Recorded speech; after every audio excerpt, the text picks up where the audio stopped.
Судьбы двух героинь спектакля «Я признаю вину» пересеклись случайно и переплелись намертво.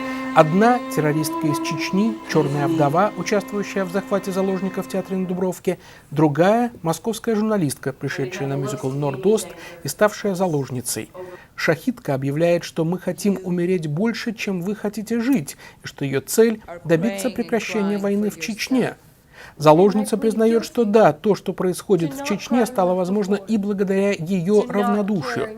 По ходу действия две женщины пытаются понять не только друг друга, но и те обстоятельства, которые свели их в этом месте в этот час. По словам драматурга и режиссера Натальи Пелевиной, эта трагедия уже много лет заставляет снова и снова обращаться к ней. Ради родственников погибших, ради самих погибших, и еще потому, что да, не хочется, чтобы забывали о том, как повела себя российская власть в этой ситуации.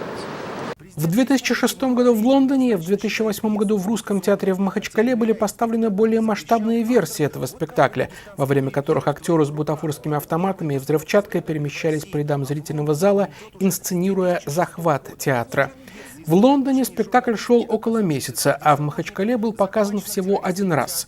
Как утверждает Пелевина, по распоряжению тогдашнего президента Дагестана Муху Алиева, спектакль был закрыт. Он пришел со всеми главами ФСБ и МВД, и, в общем-то, после окончания вот этого первого нашего премьерного спектакля он сообщил через министра культуры республики о том, что спектакль больше идти не будет ни в коем случае. Мне в целом постановка не понравилась, потому что, на мой взгляд, идет поэтизация, героизация террористов. Они выглядят уж очень одухотворенными. Наталья Пелевина говорит, что ни в коем случае не оправдывает терроризм как метод решения проблем, но при этом считает необходимым хотя бы попытаться объективно разобраться в его происхождении. Находя в себе силы, как-то проанализировать более объективно то, что происходит, у нас есть хоть какой-то малейший шанс в какой-то момент уже перестать жить под угрозой теракта постоянно и каждый день. И причем везде, в общем-то, в мире на сегодняшний день. В России по-прежнему совершенно однозначно, мы это прекрасно знаем, за последний только год было 3 крупнейших теракта. Версия спектакля в Лондоне и в Махачкале называлась «В твоих руках». В Нью-Йорке он называется «Я признаю вину». Эту фразу произносит заложница. Однако Наталья Пелевина отвергает предположение, что это намек на бремя белого человека. В общем-то, я не считаю, что вину должна признавать только заложница, соответственно, просить прощения за военные действия. Нет.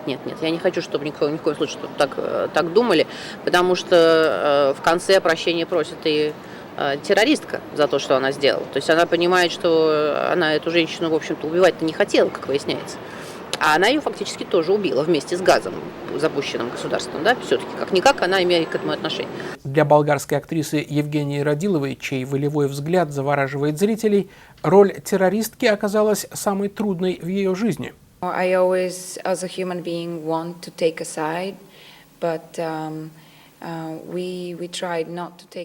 Как человек я всегда хочу встать на чью-то сторону, но в этой пьесе мы пытаемся не вставать ни на чью сторону и подходим к этой ситуации с человеческой позиции. Все мы равны.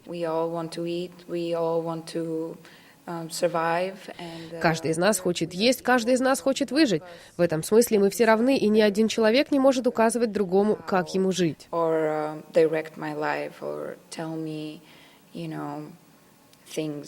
Роль заложницы исполняет сестра драматурга, актриса Дана Пелевина.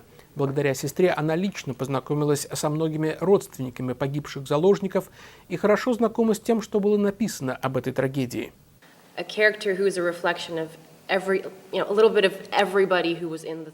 Моя роль — это собирательный образ человека, находившегося в театре на Дубровке. Это человек, далекий от политики, но который неожиданно для самого себя должен серьезно задуматься о решениях, принимаемых правительством от его имени.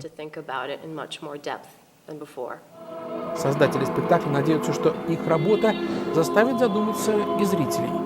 Михаил Гудкин, Сергей Гусев, «Голос Америки», Нью-Йорк.